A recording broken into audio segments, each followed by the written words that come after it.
Ẹ káàbọ̀ sí ẹ̀kọ́ ojoojúmọ́ ti ìjọ ẹ̀dá tuntun. Òní ọjọ́ 17 oṣù kẹfà ọdún 2025. Àkòrí: agbára Ọlọ́run fún ìgbàlà. Ìwé orin 141 lẹ́ẹ̀kan sí aránṣẹ́ sí ọ.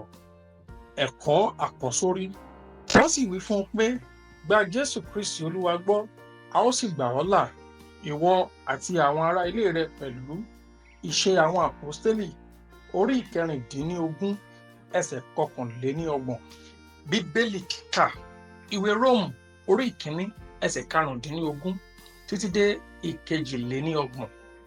Tó bẹ́ẹ̀, bí ó ti wà ní ipá mi, mo múra tán láti wàásù ìyìnrere fún ẹ̀yin ará Róòmù pẹ̀lú, nítorí èmi kò tijú ìyìnrere ti Kristi, nítorí agbára Ọlọ́run ni sí ìgbàlà fún olúkúlùkù ẹni tó gbàgbọ́, fún Júù ṣáájú àti fún Hélénì pẹ̀lú. Nítorí nínú rẹ̀ ni òdodo Ọlọ́run hàn láti ìgbàgbọ́ dé ìgbàgbọ́, gẹ́gẹ́ bí a ti kọ ọ́ pé, ṣùgbọ́n olódodo yóò wà nípa ìgbàgbọ́.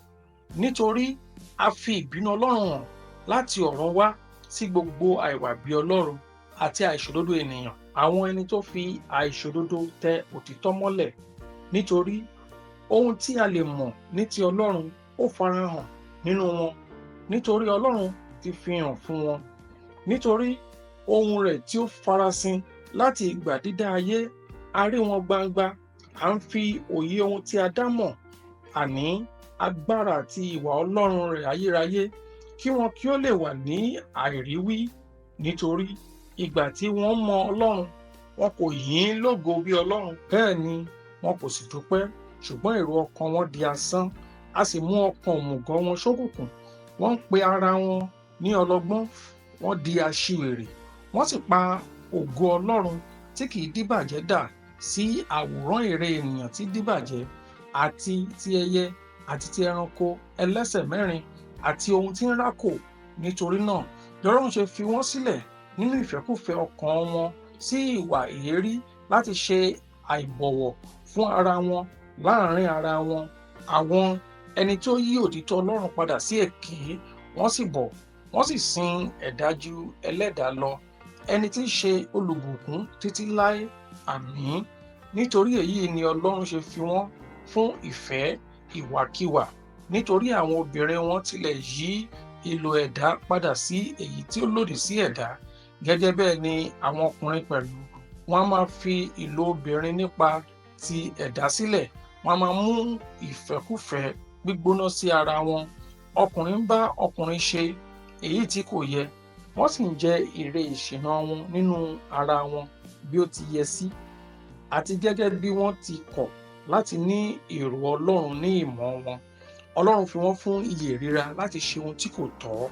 Wọ́n kún fún àìṣòdodo gbogbo, àgbèrè, ìkà, ojúkòkòrò, àrankàn. Wọ́n kún fún ìlara, ìpànìyàn, ìjà, ìtànjẹ, ìwà búburú. A fi ọ̀rọ̀ kẹ́lẹ́ bani jẹ́, a sọ̀rọ̀ ẹni lẹ́yìn, a kórìíra Ọlọ́run, aláfojúdi, agbéraga, ahalẹ̀, aláròṣe ohun búburú, aṣàìgbọràn sí òbí, aláìníye nínú, ọ̀dàlẹ̀, aláìnífẹ̀ẹ́, agídí, aláìláàánú.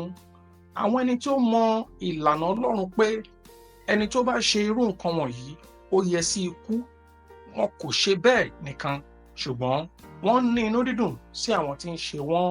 Ẹ̀kọ́. Ìyàtọ̀ wà láàrin mímọ̀ Ọlọ́run àti jíjẹ́wọ́ rẹ̀. Àwọn kèfèrí mọ̀ Ọlọ́run ṣùgbọ́n kò jẹ́wọ́ rẹ̀. Ẹsẹ̀ ìwé mímọ́ tòní jẹ́ ká mọ àwọn òtítọ́ nípa ipò èèyàn, ìbáṣepọ̀ wa pẹ̀lú Ọlọ́run àti ìpinnu tá à ń ṣe. Ó jẹ́ àpèjúwe ti ìṣubú ènìyàn. Ọlọ́run mú ìbínú rẹ̀ jáde sí àìwà bí Ọlọ́run, ìwà búburú àti ìṣọ̀tẹ̀ ènìyàn. Èyí kò dàbí ìbínú ènìyàn. Ó túbọ̀ jẹ́ onídàájọ́ òdodo, ó sì lágbára.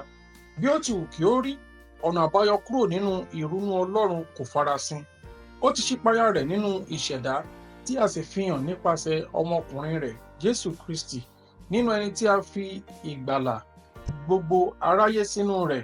Bí ó tilẹ̀ jẹ́ pé ẹnikẹ́ni lè ní òmìnira láti yàn láti gbàgbọ́ nínú Kristi tàbí bẹ́ẹ̀ kọ́. Síbẹ̀, kò sí ẹnìkan tí ó lè bọ́ lọ́wọ́ àwọn àbájáde yíyan wọn. Róòmù orí ìkíní ẹsẹ̀ 24 títí dé 28 fi hàn ní kedere pé iṣẹ́ ènìyàn fúnra rẹ̀ ló ń pinnu ohun tí yóò ṣẹlẹ̀ sí i. Ó ṣeni láàánú pé ọ̀pọ̀lọpọ̀ mọ̀ pé Ọlọ́run wà, ṣùgbọ́n wọn kì yóò jẹ́wọ́ ìgbàlà nípasẹ̀ ọmọ bíbí rẹ̀ kan ṣoṣo nítorí pé ó lòdì sí ẹ̀ṣẹ̀ tí wọ́n ń dá. Nípa bẹ́ẹ̀, a fi wọ́n sílẹ̀ fún àyànmọ́ wọn, ẹ̀rí ọkàn tí ó kú tí ó sì ṣòfò. Ó tó àkókò tí a ó wàásù ìyè Kristi láì ṣe àní-àní láàrin gbogbo àgbáyé, nítorí pé ayé nílò àtúnṣe ńlá kan. Ayé nílò láti mọ agbára Ọlọ́run fún ìgbàlà fún gbogbo ènìyàn tí ó gbàgbọ́. Olúkúlùkù ènìyàn ní láti yàn bóyá láti gbàgbọ́ nínú Kristi tàbí bẹ́ẹ̀ kọ́. Eléyìí máa jẹ́ kí wọ́n lè ṣe ìpinnu ayérayé wọn, bóyá ní ọ̀run tàbí ọ̀run àpáàdì. Ìwé Jòhánù orí 3 ẹsẹ̀ 16, ìwé Máàkù orí 16 ẹsẹ̀ 16. Ẹ̀kọ́ àmúrelé. A dá wa láre pẹ̀lú Ọlọ́run, a sì dá wa sílẹ̀ nípa ìgbàgbọ́ nínú Jésù Kristi nìkan. Ohun tí o bá yàn ni àyànmọ́ rẹ. Àdúrà. Bàbá, mo jẹ́wọ́ ẹbọ tí ó ga jùlọ tí Olúwa wa Jésù Kristi ṣe fún mi. Olúwa ràn mí lọ́wọ́ láti máa gbẹ́kẹ̀lé ọ. Àmín. Títí di ọ̀la, ó dàbọ̀.